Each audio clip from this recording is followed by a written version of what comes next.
अस्सलाम वालेकुम दोस्तों, मेरा नाम है अली उमर हमेशा की तरह मौजूद है दाऊद और आप देख रहे हैं जिस वक्त हमारा शो कैसे देख रहे हैं। दूसरे आप लोग से बात करने जा रहे हैं। बात करेंगे जी आज आपके साथ कि इंडिया और इंग्लैंड के दरमियान जो मैच जारी और सारी था उसमें जो डे का इख्तिताम हो गया, लेकिन क्या जबरदस्त किस्म की जो इंडिया ने पहले बैटिंग की है।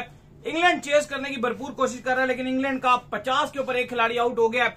दाऊद साहब, हम यही बात कर रहे थे कि जो इंडिया के जो खिलाड़ी हैं, एंड के स्पेशली खिलाड़ी हैं तीन, इनको भी एग्रेसिव खेलना पड़ेगा और वही हुआ। जडेजा ने भी जो 53 रन मारे, जुरेल जो है 34 रन कर गए, वाशिंगटन सुंदर ये असल जो हुक्म का इक्का जो है ये साबित हुए।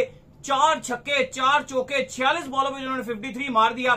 उसके चलते ऐसा लगा कि जो 374 रन का टारगेट जो है वो बोर्ड के ऊपर लगा, तो इंग्लैंड से गेम बड़ी दूर निकल गई है। इंग्लैंड के लिए चीजें बड़ी मुश्किल हो चुकी हैं।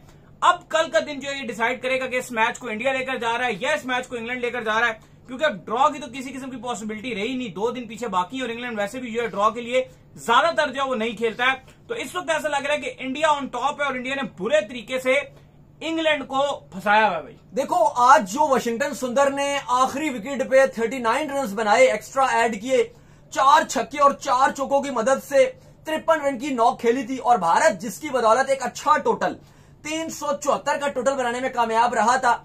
इंग्लैंड इस टाइम 50 बना चुका है। एक विकेट उनकी जो मेन बड़ी विकेट है वो इस टाइम इंग्लैंड अपनी खो चुका है। अलबत्ता जो बेन डकेट है वो इस टाइम मौजूद है। अली साहब, कल का दिन तकरीबन आप ये कह सकते हो कि नतीजा खेज होगा। ये मैच डे 5 पे तो जाता हुआ नजर नहीं आ रहा। अगर कल इंग्लैंड ने टारगेट चेस करना हुआ तो वो कल इस टारगेट को चेस कर डालेंगे, और अगर इंडिया इस टेस्ट मैच में इंग्लैंड को हराकर इस सीरीज को बराबर करने में कामयाब रहेगा तो कल इस टेस्ट मैच का फिनाले है। कल इस पूरी जो 2 महीने की टेस्ट सीरीज है, कल इसका डिसीजन मेकिंग वाला दिन है, बहुत बड़ा दिन है। आज सिराज का हमने इंपैक्ट देखा कि उन्होंने जब अपना आखिरी ओवर डाल रहे थे आज के दिन का, उन्होंने विकेट निकाल के दे दी। लेकिन अली साहब, जो चीजें हैं वो आप बेशक बोल सकते हो कि थोड़ा इंग्लैंड एक पॉजिटिव अप्रोच के साथ खेल रहा है, लेकिन हमने पिछले इनिंग में भी देखा था कि इंग्लैंड का टॉप ऑर्डर बड़ा अच्छा जा रहा था, लेकिन एकदम से जो उनका मिडिल ऑर्डर था वो एकदम कोलैप्स हुआ और 174 पर जो 3 खिलाड़ी आउट थे, वहीं पे 247 पर ऑल आउट हो गई। लेकिन दाऊद साहब, आपको इसको बेन डकेट को जो है पकड़ना पड़ेगा अर्ली, क्योंकि ये बहुत खतरनाक खिलाड़ी है। इसने एक ही इंटेंट अपनाया होता है, इसको जो बॉल मिल रही होती है ये मार रहा होता है। इसकी विकेट आपको जो वो अर्ली लेनी पड़ेगी, क्योंकि अब पीछे अगर आप डेप्थ में चलेंगे तो इस बार तो इनके पास बेन स्टोक भी नहीं है, जो कि बड़ी मुश्किल सिचुएशन में हमने देखा है। मुश्किल जितनी सिचुएशन होती है उसमें अक्सर बेन स्टोक जो अपनी बारी लेकर खड़े हो जाते हैं और वहां पर जो मुश्किल वो क्रिएट कर देते हैं। तो मुझे लगता है कि आपको यहां पर बेन डकेट को जो है पकड़ना पड़ेगा, और बाकी बड़ा दूर है, अभी भी 324 रन रहता है, मल्टीपल चांसेस। और आगे जाके बात करेंगे अभी जो लेजेंड्स का फाइनल चल रहा है पाकिस्तान साउथ अफ्रीका का। एबी डिविलियर्स ऐसा लग रहा है कि पाकिस्तान की उम्मीदों पर पानी फेर सकते हैं, क्योंकि इससे पहले जो पाकिस्तान ने भी लास्ट भी फाइनल खेला था WCL का, जहां पर भारतीय टीम ने हमारी जो आप कह लो कि उम्मीदें थी, हार्ट ब्रोकन था हमारे लिए। शर्जील खान आज भी बड़ा जबरदस्त खेले, लेकिन एबी डिविलियर्स जो नॉक खेल रहे हैं कमाल कर गए हैं भाई। कैच उनका एक जरूर आप कह लो कि अजमल ने छोड़ा, एक बड़ा क्रूशल कैच था जो लग रहा था कि हो जाएगा, थर्ड अंपायर ने फिर उसके बाद नॉट आउट करार दे दिया। लेकिन इस टाइम जो लेजेंड का मैच लग रहा है वो साउथ अफ्रीका बहुत टॉप पे जा रहा है। अभी एंड होगा, फिर आपके साथ दोबारा जुड़ जाएंगे। लेकिन अली साहब, इंडिया और इंग्लैंड की कल इंडिया के लिए शुभमन गिल की कप्तानी का भी टेस्ट रहेगा। वो इसलिए मैं कह रहा हूं कि शुभमन कल कप्तानी किस तरह की करते हैं, क्योंकि ना आपको बीइंग अ कैप्टन 2 चीजें आपको कल जब आप मैदान में उतरोगे तो आपके माइंड में 2 चीजें होंगी। पहली चीज शुभमन गिल की माइंड में ये होगी कि यार मैंने फील्ड कैसे लगानी है, क्या, क्योंकि इंग्लैंड का हमें पता है कि डकेट है, ओली पॉप है, ब्रूक्स है या बाकी जितने भी रूट वगैरह, ये थोड़ा तेज एग्रेसिव इंटेंट के साथ जाते हैं, रन्स बनाने की तरफ जाएंगे, क्योंकि इनको भी पता है कि हम रुक कर या सर्वाइव करके इस मैच में हमारे लिए कुछ है नहीं। जो भी करना है भाई, 374 का टारगेट है, ये बनाना है आपको, मजीद 324 है ये रहता है, ये आपको उतारना है, ये बनाना है, तो ही आप मैच जीतोगे। दूसरा कुछ आपको करना नहीं, ड्रॉ ये मैच हो नहीं सकता, क्योंकि परसों का भी दिन रहता है, 2 दिन है, तो वो तो आप छोड़ दो। 222 ओवर में आपको टारगेट मिला था, ये तो आप छोड़ दो।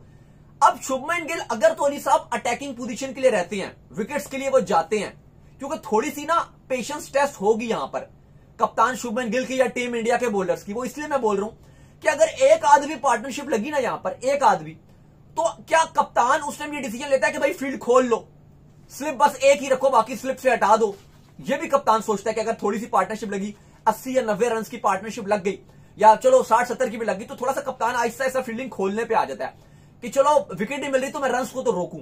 लेकिन वो चीज ना मुझे लगता है कि इंडिया के लिए बैकफायर कर सकती है अगर इस सोच के साथ शुभमन ने कप्तानी की कि भाई फील्डिंग थोड़ी सी खोल दो। आपको अटैकिंग खेलना पड़ेगा और आपको अपने जहन में रखना पड़ेगा कि इंग्लैंड का एक मसला है। इंग्लैंड अगर यहां पर तेज 100 रन भी कर जाता है ना, अगले 10 ओवरों में भी इंग्लैंड जो है वो तेज खेल जाता है, लेकिन इंग्लैंड जब कोलैप्स होने पे आता है तो ऐसे कोलैप्स होता है, एकदम से निकलता है। पहली इनिंग में मिसाल आपके सामने के 109 के ऊपर उनका एक खिलाड़ी आउट हुआ, लेकिन फिर उसके बाद जिस तरह विकेटें गिरी यूं ही गए सारे। तो आपको इंग्लैंड को जो है, अगर आप इस डिफेंसिव माइंडसेट से जाएंगे तो फिर वो आप पे चढ़ जाएंगे, फिर वो आपको छक्के भी मारेंगे। उनको इतना फर्क नहीं पड़ता कि आप पीछे फील्डिंग लगा देंगे, आप समझेंगे आप बच जाएंगे। हाँ, अगर आप अटैकिंग फील्डिंग लगा के रखेंगे तो फिर आपको चांसेस भी बहुत मिलेंगे। बेशक वो रन की तरफ जाएंगे। वो देखो, अब जब आपने ना 374 रन आपने बोर्ड पे आपने लगाकर उनको दिया हुआ टारगेट, ये एक अच्छा टोटल है। ये अगर आप देखो तो ये कम टारगेट नहीं है। आप अगर इंग्लैंड को विकेट की अप्रोच से भी जाओ, क्या आप कहोगे हम फील्ड टाइट रखेंगे, अगर आपको बाउंड्री लेनी है आप लो, लेकिन उस बीच अगर इंग्लैंड की एक विकेट भी गिरेगी ना तो वो इंग्लैंड से पूरा का पूरा सपना छीन सकती है। एक विकेट इंग्लैंड के लिए भारी बनेगी। और जैसे आप देखो एक विकेट गिर के अभी बड़ी पॉजिटिव इंटेंट से नजर आ रहे थे, लेकिन अब कल आओगे क्रॉले गए ना, सिराज ने बोल्ड कर दिया उनको। अब आप देखोगे कि वो प्रेशर में आएंगे। और अगर कल आपने शुरू पहले आधे घंटे में एक विकेट और ले ली, इंग्लैंड सीधा बैकफुट पे जाएगा। और वहां से 2 के बाद अगर आप तीसरी विकेट अगले 30-40 रन पे लेते हो और 3 आउट होते हैं 100 पे, तो फिर तो आप समझ लो कि इंग्लैंड के लिए इस मैच में एकदम से उनका आप कह लो कि हिम्मत ही टूट जानी है। और वहां पे फिर बॉलर्स इंडिया के पास सिराज है, आकाशदीप है या कृष्णा है, ऐसे बॉलर्स हैं जो पूरे तरीके से अपना दबदबा दिखा सकते हैं। वो पूरे तरीके से इंग्लैंड को बैकफुट पे कर सकते हैं। लेकिन अली साहब, मजेदार टेस्ट मैच का कल का दिन है, क्योंकि टेस्ट क्रिकेट की जो ब्यूटी है वो मैं एक्चुअली में सीरीज में नजर आई। जिस तरह से ये कि इनकी भी यंग टीम थी इंडिया की, इस टीम में अगर आप देखो इंग्लैंड के भी इस टेस्ट मैच में चलो स्टोक्स मौजूद नहीं है, कप्तानी नहीं कर रहे हैं, लेकिन जो टेस्ट का मजा है, क्योंकि हमेशा लोग बोलते हैं ना कि T20 की एरा है, T20 क्रिकेट को एंजॉय करते हैं, वहां पर आपको इंडिया और इंग्लैंड के 5 टेस्ट मैच देखने को मिले। यकीन मानिए जो ड्रॉ हुआ टेस्ट मैच उसको भी देखकर मजा आया। ऐसा नहीं कि ड्रॉ में लोग रोते हैं कि भाई मजा ही नहीं आता टेस्ट मैच देखने में जो ड्रॉ हो रहा हो, ये ड्रॉ वाले में भी मजा आया। जो इंग्लैंड टेस्ट मैच जीता जब सिराज और जडेजा खड़े रहे थे उसमें भी बड़ा मजा आया था। फिर इंडिया ने टेस्ट मैच जीता उसमें भी बड़ा मजा आया। तो ओवरऑल इस टेस्ट सीरीज का जो मजा है वो बड़ा बेहतरीन आ रहा है। अभी भी अगर आप ये देखो ये टेस्ट मैच जो है इसमें इंडिया अपर सीट में है, इंडिया एब्सोल्युटली ड्राइविंग सीट में है, नॉट फिनिश बिल्कुल। और ये वो टेस्ट मैच है कि कल का अगर आप दिन देखो जब इंग्लैंड बैटिंग कर रहा था तो इंग्लैंड अपर पोजीशन में नजर आ रहा था और लग रहा था कि यहां पे इंग्लैंड 350 बनाता भारत के 224 के जवाब में, लेकिन वहां पर इंग्लैंड 247 रन बना सका क्योंकि भारत की तरफ से सिराज और कृष्णा ने 4 खिलाड़ी आउट कर दिए। तो जो पोजीशन है इस टाइम वो इंडिया की बड़ी स्ट्रांग नजर आ रही है, क्योंकि इंडिया ने टेस्ट मैच में कम बैक किया और फिर ऐसा शानदार कम बैक किया कि बैटिंग में जायसवाल ने जिस तरह से आगे नीचे से वाशिंगटन सुंदर रन बनाकर दिए, आकाशदीप नाइट वॉचमैन की हिस्ट्री में, इंडिया की हिस्ट्री में तो कमाल कर गए। सन 2000 से 2025 तक पिछले 25 सालों में ये किसी भी नाइट वॉचमैन का इंडिया की तरफ से सेकंड हाईएस्ट स्कोर है। इससे पहले अमित मिश्रा ने वो 86 रन जो बनाए थे अगेंस्ट इंग्लैंड 2011 में, वो उनका स्कोर है। और ये जो इन्होंने आज 66 रन बनाए हैं ये इनका एक आप कह लो second highest all time India का, अगर आप ये स्कोर देखो 2000 से 2025 तक तो ये रहा है। और आकाशदीप ने भी कहीं ना कहीं इंग्लैंड को वो प्रेशर दे दिया, क्योंकि जायसवाल को ना एक पार्टनर चाहिए था जो उसी तरीके से इंटेंट से खेले जैसे जायसवाल कल खेल रहे थे। और आकाशदीप ने जैसे बाउंड्रीज लगाई, टोटल जो प्रेशर था वो इंग्लैंड के ऊपर शिफ्ट किया। और इस टाइम इंग्लैंड दबाव में नजर आ रहा है, क्योंकि इंग्लैंड को ये टेस्ट सीरीज बचानी नहीं है, उनको टेस्ट सीरीज जीतनी है। और अगर इंडिया यहां से जीत गया तो ये टेस्ट सीरीज बराबर हो जाएगी।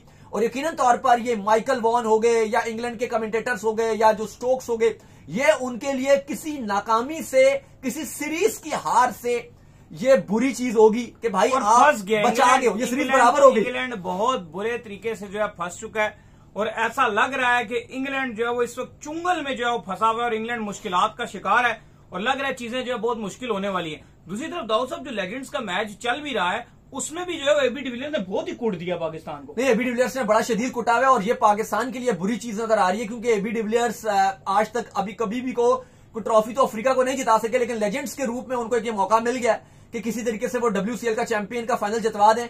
आज अली साहब एशियन क्रिकेट काउंसिल ने एशिया कप का शेड्यूल भी जारी कर दिया है, टाइम्स भी जारी कर दिया, जो टाइम वो भी बता दिया है, ये भी बता दिया कि पाकिस्तान का मैचेस खेलेगा, इंडिया का मैचेस खेलेगा। एशिया कप की बात की जाए तो जो ग्रुप आपका जो ग्रुप स्टेज के मैचेस हैं वो पाकिस्तान तो तमाम के तमाम अपने दुबई में खेलेगा, including India versus Pakistan match. 8 matches Dubai को अबू धाबी को दिए गए इस एशिया कप के।